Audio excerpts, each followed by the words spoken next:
buenos días, Dios les bendiga. Vamos a continuar con nuestro estudio del Evangelio de Mateo. Y ayer quedamos en los versículos 16 al 18. Entonces continuemos, vamos a desarrollarlos de una vez. Los versículos 16 y 18 y del 16 al 18 tratan acerca de la detección de los falsos profetas. Por sus frutos los conoceréis, dice la Biblia. ¿Cómo los vamos a detectar? A través de sus frutos. Sus vidas licenciosas y enseñanzas destructivas los traicionan. Un árbol o planta produce fruto según su carácter. Los espinos no pueden producir uvas. Los abrojos no pueden producir higos.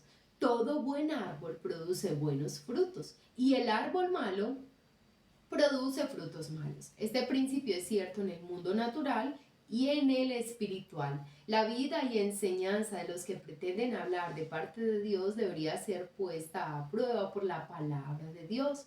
Si no dijeren conforme a esto es porque no les ha amanecido, dice Isaías 8:20.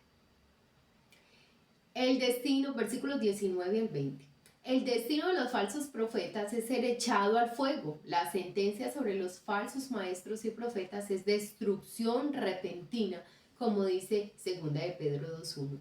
Pueden ser conocidos por sus frutos. Yo creo que es el pastor Chuy, dice, ¿tú sabes cómo se reconoce un lobo? Por su bocota.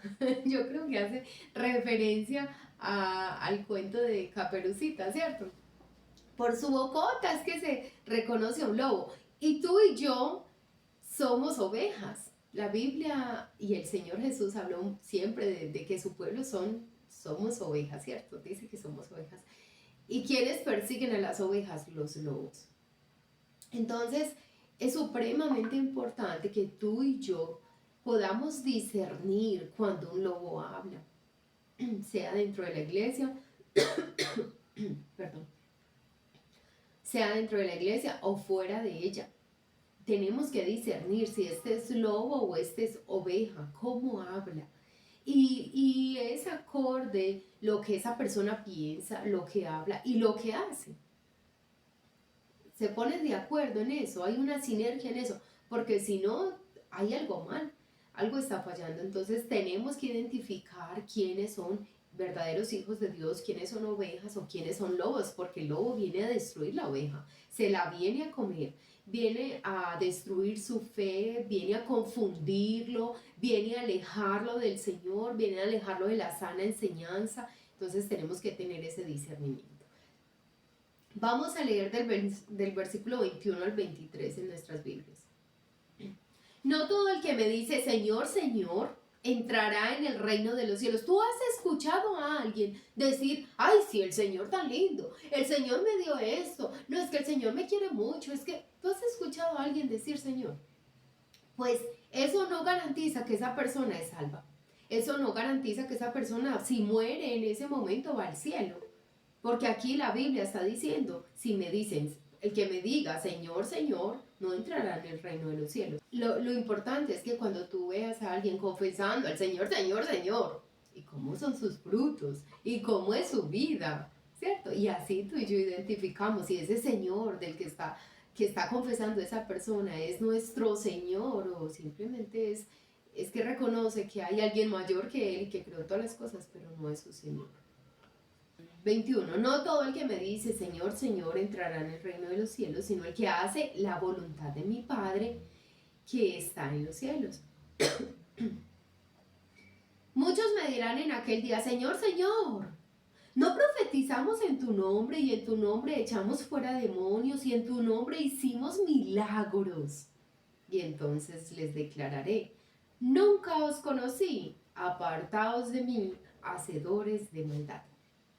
Vamos a desarrollar. El Señor Jesús advierte a continuación en contra de aquellos que profesan falsamente reconocerle como Salvador, pero que nunca han sido convertidos. ¿Sí ve? Reconocen falsamente que conocen al Señor, pero nunca han sido convertidos. No todo el que llame al Señor Jesús, Señor, Señor, entrará en el reino de los cielos. Solamente aquellos que hagan la voluntad de Dios entrarán en el reino de los cielos. ¿Quiénes? Solamente aquellos que hagan la voluntad de Dios. El primer paso para hacer la voluntad de Dios es creer en el Señor Jesús. Obviamente es el único requisito para ir al cielo, creer en el Señor Jesús, pero cuando tú y yo hemos creído en el Señor Jesús, la consecuencia de haber creído es un cambio de vida, un estilo de vida diferente, una forma de hablar diferente, de pensar diferente, de actuar diferente. Versículos 22 y 23. En el día del juicio, cuando los incrédulos comparezcan ante Cristo, como dice Apocalipsis 20, 11, 15, muchos le recordarán que profetizaron. Señor, pero en tu nombre profetizamos. ¿Se acuerda que yo le dije a fulano que esto iba a pasar y eso pasó? Otros echaron fuera demonios en el nombre del Señor Jesús.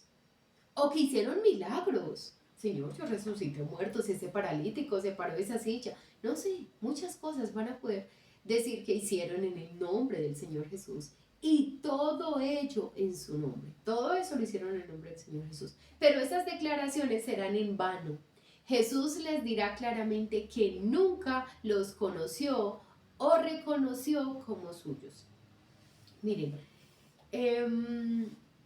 muchos brujos tienen la Biblia en sus oficinas. Muchos brujos, adivinos, hechiceros usan la Biblia y le dan versículos a las personas. No, repita este versículo 5 veces. Repita esto 6 veces, 10 veces, 12 veces, 7 veces. Y hagas este bañito y este rieguito, o ponga esto en su casa, o acomode esto en la puerta, y usa la Biblia. Y dicen Señor, Señor. Bueno, ay miren, yo no sé, de verdad, a mí esto me parece un tema muy delicado, muy fuerte, porque yo no sé si esta gente de verdad cree que agrada al Señor, como porque usan la Biblia y hacen este tipo de prácticas, creen que agradan al Señor o que engañan al Señor y como que engañan al Señor y creen que el Señor va a creer que ellos tenían un buen propósito. De verdad, yo no sé qué piensa este tipo de personas. O lo hacen para engañar a la gente, para que éste venga, me vea la cruz, porque muchos tienen ahí cruces y santos, pues imágenes, no santos, imágenes. Tienen imágenes y tienen cruces y tienen la Biblia, entonces con eso engañan a los ignorantes, a los descuidados y terminan creyendo, no, pero es que lee la Biblia. Pero es que vea, usted viera todos los actos que tiene, imagínese que él es con la cruz. Entonces, engañan a la gente. Y yo creo que de este tipo de personas son las que están hablando, que en el nombre del Señor Jesús supuestamente hacen todo eso, esas supuestas sanidades, esas supuestas liberaciones, esos supuestos milagros, pero son hechicería, eso es pura idolatría. Y de hecho la Biblia dice que la idolatría es hechicería. Entonces, mira, o sea, van en el mismo bando. Yo no entiendo, es como tienen la Biblia. Cómo tienen la Biblia ahí abierta, porque muchos la tienen y la usan para decirle a otra persona, haga tal conjuro, haga tal rezo. Entonces, mira, pueden mencionar al Señor, pueden tener una apariencia de piedad, pero no conocen al Señor. No han tenido un encuentro con Cristo. Y todo lo que hacen en el nombre del Señor lo hacen en vano. No son escuchados ni atendidos por el Señor. Recuerda que Dios ha dado de forma soberana. Soberana porque Él es soberano y puede hacer lo que quiera. Un poder limitado a Satanás. Y por eso vemos posibles milagros que Satanás hace, sí. Dios le ha dado un poder limitado. Pero el Hijo de Dios no se deja engañar por eso. Y menos cuando tiene una relación con Dios y menos cuando pasa tiempo en su palabra, no nos dejamos engañar. Cuando uno como que ve y será, no será, y ya después discierne, uno discierne por la palabra. Entonces ten mucho cuidado. El versículo 22 y 23 dice, ellos cómo van a ir delante del Señor y el Señor que les va a decir, yo nunca te conocí. Miren, o sea que de verdad nunca fue en el nombre del Señor Jesús, en el nombre de otro Señor. Usaron el nombre del Señor como una muletilla o para poder persuadir a otros, pero el Señor nunca les conoció. Su vida no era acorde a la palabra de Dios y no tenían una vida que honraba al Señor. Entonces, leamos del 24 al 29. Cualquiera pues que me oye estas palabras y las hace, le compararé a un hombre prudente. Es decir, estas palabras que están aquí escritas, cualquier persona que escuche la palabra del Señor y la ponga por obra, la ponga en práctica, es comparado a un hombre prudente que edifica su casa sobre la roca. Descendió lluvia y vinieron ríos y soplaron vientos y golpearon contra aquella casa y no cayó porque estaba fundada sobre la roca. Vino tu hermano, vino tu hermana, vino tu papá, vino tu mamá, vinieron tus amigos, vino un pastor de otra iglesia o vino un líder religioso de otra iglesia y vino a persuadirte, pero tú no te moviste, tú permaneciste firme en la sana doctrina, en la sana palabra. No importa quién me diga, no, pero eso no es malo, y si eso es de la naturaleza. Yo les he dicho a ustedes cómo la ruda es excelente. La ruda es una planta y tiene muchísimos beneficios para la salud. ¿Sabes qué es lo malo? Que tú creas que poniendo a hacer una infusión de ruda y bañándote con ruda y regando ruda en tu casa vas a llegar la buena suerte. Poniendo tu confianza en la ruda. Los beneficios que tiene la penca sábila. Si te la comes, si te la aplicas, lo que tú quieras, la penca sábila es maravillosa. Pero el problema es que tú creas que poniendo una penca en tu casa las malas energías se van a ir, o poniendo la penca detrás de la puerta, o poniendo... No pongas tu fe en esas cosas tan simples. No seamos tan simples de verdad. Que poniendo la confianza en la herradura, que poniendo la confianza en el dólar, que si lo tienes en tu billetera, entonces no te falta nunca el dinero. ¿Qué es ese tipo de cosas? No, nuestra confianza está en nuestro Señor. Nuestro cuidado viene de nuestro Señor. Nuestra provisión viene de nuestro Señor. Y si tú y yo somos atacados por brujería y esa brujería te toca, lo que tienes que hacer es examinarte, no combatir brujería con brujería. ¿Cómo está tu vida? Porque mira, yo creo que a los hijos de Dios no les toca la brujería si están en tierra firme, si están sobre la roca, que es la palabra del Señor, y en una comunión con el Señor. Pero yo he escuchado de hombres creyentes que fueron salvos y le fueron infiel a su esposa, y la persona con la que se acostaron cogió de su semen y les hizo brujería. Entonces tú crees que Dios va a decir, no, pero esa brujería no le puede tocar porque es mi hijo. No, tú abriste una puerta. Tú diste derechos legales a Satanás. ¿Te puede tocar la brujería? Claro que sí. Claro que sí, te puede tocar la brujería. Si tú le eres infiel a tu esposa y lo que hicieron fue coger de ti para hacerte daño, te puede tocar. ¿Cómo estamos para que no nos toque la brujería? Y no es que estemos libres de pecado, que no pecamos, no, obviamente, pero hay de cosas a cosas, de puertas a puertas que tú y yo abrimos y permitimos que el enemigo toque nuestra vida. Entonces, ten cuidado cómo te conduces, cómo estás caminando esta vida en el Señor, para evitar que las cosas de este mundo, malas de este mundo, te hagan daño, te afecten. Entonces, esa es una. Pero la otra es que vienen con enseñanzas diferentes a la palabra, y tú y yo no nos movemos, porque conocemos la palabra. No, venga un momentico. A mí me sorprendió ver la actitud de Douglas cuando, yo creo que fue como el segundo grupo que hicimos, cuando vino un hombre que es unitario. Él solo cree en Jesús, él no cree que hay un Espíritu Santo, un Padre. Entonces, y ver la posición de Douglas. Y yo decía, qué admirable, porque, y yo le decía a mi esposo, ay amor, Douglas estaba ahí, y será que se confundió, pero no, o sea, él estaba firme en sus convicciones. Y eso me alegró mucho. Yo espero que así con todos, cuando venga alguien a persuadirte de la buena fe, de la sana doctrina, de la sana palabra, tú puedas estar firme. Y no tenemos que contender, ni pelear, ni ser groseros, pero tú y yo estamos firmes en nuestras convicciones. Entonces, pero necesitamos conocerla, conocer la palabra para que nadie nos mueva. Mira, yo de verdad no entiendo cómo una persona cristiana, tantos años en la vida cristiana, tantos, y vuelve al catolicismo, vuelve a la idolatría. Yo no entiendo. De verdad, a mí no me cabe en la cabeza. Esa persona nunca tuvo un encuentro con Dios, nunca conoció al Señor. Es más, esa persona nunca leyó la Biblia, nunca la leyó. Porque ¿cómo es posible que yo me vuelva a los ídolos después de haber conocido al Señor? Después de haber entendido lo que Él siente por la idolatría. ¿Cómo es posible?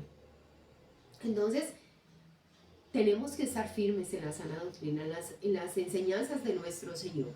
Y dice el versículo 26, pero cualquiera que me oye estas palabras, cualquiera que escucha toda la palabra del Señor, el consejo del Señor, y no las hace, es despistado, es simple, y escucha la palabra y, ay, pero a mí no me parece, a mí sí me parece que él se exageró pues hoy en el devocional. No sé, a mí me parece que la Biblia exagera pues. Cualquiera que no tome en serio la palabra del Señor, dice la Biblia, y dice el Señor, le compara con un hombre insensato. Recuerda la definición de insensato. Sin cerebro, sin sesos. Eso es una persona insensata. Escuchó, pero nada, no tenía cerebro, no tiene nada dentro de su cabeza, entonces no se le quedó nada. Y anda como si no hubiera escuchado nada, como si no hubiera aprendido nada. Es un hombre insensato o una mujer insensata que edificó su casa sobre la arena, y descendió lluvia, y vinieron ríos, y soplaron vientos, y dieron con ímpetu contra aquella casa, y cayó. Y fue grande su ruina. Y cuando terminó Jesús estas palabras, la gente se admiraba de su doctrina, porque les enseñaba como quien tiene autoridad y no como los escribas. Miren, a mí me impresiona estas dos historias, porque tanto el hombre que construyó en la roca como el que construyó en la arena trabajaron. No quiere decir que no trabajaron. Claro, ambos trabajaron. Pero uno trabajó con diligencia sobre la roca, con esfuerzo. Construir sobre una roca no es fácil. Tú tienes que picarle a esa roca para poder poner tu casa ahí. Pero el otro trabajó negligentemente, con liviandad. Ay, no es sino poner eso, pongamos ahí los palos y ya. Compremos una prefabricada y la ponemos ahí sobre la tierra, ya. No hay que hacer cepas, no hay que trabajar mucho, pongámosla ahí. Pero trabajaron, ambos trabajaron. Y dice la Biblia que grande fue la ruina del que construyó sobre la arena. Tú igual vas a trabajar. Pero ¿dónde vas a trabajar? ¿En tierra firme o sobre la arena? Vamos a desarrollar estos versículos. Jesús concluye su sermón con una parábola que destaca la importancia de la obediencia. No es suficiente con oír las palabras de Dios. No es suficiente. Mira, a mí me fascina que tú estés en este devocional de verdad. De verdad, puede que yo no tenga mucho contacto con todos, no les escriba mucho, pero de verdad a todos los llevo en mi corazón. Yo pienso mucho en todos, claro, los extraño mucho y me fascina que estén acá, pero no es suficiente que tú y yo nos conectemos y no vamos a poner por obra esta palabra. Que tú y yo nos conectemos y no vamos a poner en práctica lo que el Señor nos enseña. No es suficiente conectarse, no es suficiente escuchar, más bien oír estas palabras. Hemos de ponerlas por obra. El discípulo que oye y pone por obra, los mandamientos del Señor Jesús, la palabra del Señor Jesús. Es como un hombre prudente que edificó su casa sobre la roca. Su casa es su vida. Su casa es sus pensamientos. Su casa son sus obras. Tiene un fundamento sólido. Sobre ambos vienen lluvias y vientos. Sobre el que construyó sobre la roca y el que construyó sobre la arena. Sobre ambos, a ambos les atacan las cosas de la vida. La lluvia, los vientos, son las cosas diarias. Enfermedad, situaciones familiares. Pero dependiendo de donde tú estés edificado, te sostienes o te derrumbas. ¿Tú crees que yo nunca me he enfermado? O aquí las personas que llevan más tiempo en el Evangelio nunca se han enfermado. Todos. No, es que ellos no tienen situaciones familiares. Mi hermana Betty, que está aquí, es vieja en el Evangelio. Ella muy conocedora del Evangelio. Y tiene una situación con su hijo Oscar. Situaciones familiares. Claro, se nos presentan económicas. Todos los hijos de Dios también tenemos situaciones económicas en algún momento. Pero el que no conoce al Señor sufre igual, padece igual. A él también se le va la luz, a él también se enferma, él también los hijos le ponen problema. Pero dependiendo de donde tú y yo estemos edificados, esas situaciones y esas cosas de la vida nos apartan del Señor, nos alejan del Señor o nos acercan al Señor o nos mantienen firmes. Versículo 26 y 27. La persona que oye estas palabras de Jesús y no las pone por obra es como un hombre insensato que edificó su casa sobre la arena. Este hombre no podrá resistir frente a las tormentas de la adversidad. Cuando descendió la lluvia y soplaron los vientos, la casa cayó porque no tenía una base sólida. La fe se cae. Ay, perdón. La fe se cae, la fe se desvanece, la fe se le va, como si se le desapareciera la fe, porque su casa no estaba sobre la roca, no estaba en un lugar firme. Si una persona vive según los principios del Sermón del Monte, el mundo le llama un insensato, el mundo los llama locos. Usted no piensa, se está perdiendo las cosas buenas de la vida. Eso nos dicen muchos.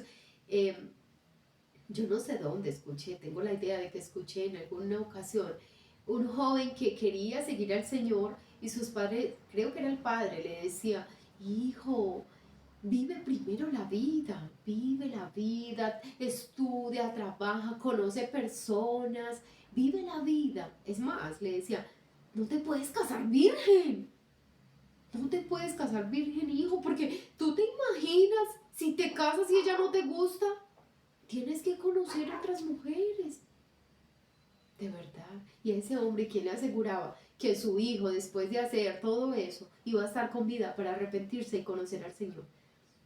Y partir de este mundo a un lugar seguro. Nadie. Nadie podía garantizarle eso. ¿Cómo vamos a dar un consejo así? ¿Cómo podemos creer que vivir lejos del Señor es vivir la vida? Si el pecado lo que hace es dañarnos, si el pecado lo que hace es arruinarnos la vida. Entonces no podemos invitar a alguien a que supuestamente viva la vida y después conozca al Señor. Este es el momento, este es el día de la salvación. Entonces Jesús, aunque el mundo nos llame insensatos, nos llame, no sé, hay un término que es como mojigatos, nos llamen mojigatos, nos llamen insensatos, nos llamen locos. Jesús nos llama prudentes. Jesús dice: esta es una persona prudente. Escuchó y puso por obra. El mundo considera que un hombre prudente es alguien que vive por vista, que vive para el presente y que vive para sí mismo. A tal persona Jesús lo califica de insensato. Es legítimo emplear a los edificadores prudentes e insensatos para ilustrar el Evangelio. El prudente pone toda su confianza en la roca, que es Jesucristo, como Señor y Salvador. El insensato rehúsa arrepentirse y rechazar a Jesús como su única esperanza de salvación. Perdón, este fin de semana que estábamos viendo la película de Dios no está muerto, recuerdo la historia de una reportera y ella es agnóstica. Entonces va al médico y el médico le va a dar el diagnóstico y ella está en el celular y le dice, ay, un momento. Bueno, ya. Y vuelve y le suena el celular y el médico va a hablar y ya, ay, un momento. Y vuelve y responde el celular. Ocurre como 3 veces y el médico le dice, tienes cáncer. O sea, no, tú no me quieres escuchar. Él le quería dar la noticia de la mejor forma, pero al ver que ella está muy ocupada en sus cosas, le dice, tienes cáncer. Y ella le dice, yo no tengo tiempo para el cáncer. ¡Qué tremendo! Así son los insensatos de este mundo. Yo no tengo tiempo para buscar al Señor. No, están tan ocupados en sus cosas, en su vida. No tienen tiempo para el Señor. Esa es una persona insensata que está construyendo en terreno. Miren, es como si estuviera construyendo sobre un barro de esos lodos que se hunden, que se tragan a la gente. Es algo así. Así es construir sin nuestro Señor. El insensato rehúsa arrepentirse y rechaza a Jesús como su única esperanza de salvación. Pero la interpretación de la parábola nos lleva a la realidad más allá de la salvación, a sus resultados prácticos en la vida cristiana. Cuando nuestro Señor terminó su mensaje, la gente se quedó atónita. Si leemos el Sermón del Monte y no nos quedamos atónitos ante lo revolucionario de su carácter, entonces no hemos llegado a comprender su significado. La gente reconoció una diferente enseñanza entre Jesús y los escribas. Él hablaba con autoridad. Las palabras de ellos carecían de poder. La suya era una voz, la de ellos un mero eco. Jameson y Brown comentan, la conciencia de autoridad divina como legislador, expositor y juez era tan transparente en su enseñanza que las enseñanzas de los escribas no podían más que parecer marchitas bajo tanta luz. Y porque el Señor Jesús, incluso en una ocasión, Él le dice a los hombres, ¿quién tiene algo de lo que pueda redarguirme? ¿Alguien puede redarguirme de pecado? ¿Alguien puede decir, ay, es que tú hiciste esto? Nadie. Nadie puede redarguirme de pecado. Él hablaba como quien tiene autoridad. El Señor Jesús, dice la Biblia, fue tentado en todo, pero no pecó. Hoy el Señor nos manda a nosotros a hacer cosas, pero Él ya las hizo antes. Amar a nuestro prójimo como a nosotros mismos, como Él lo hizo. A ser misericordiosos, a dar frutos dignos de arrepentimiento, como el Señor daba fruto. Tenía un carácter impecable nuestro Señor. Y el Señor está demandando eso de nosotros. Gracias al Señor por su palabra. Gracias por estar acá. Dios te bendiga y mañana nos vemos con la ayuda del Señor.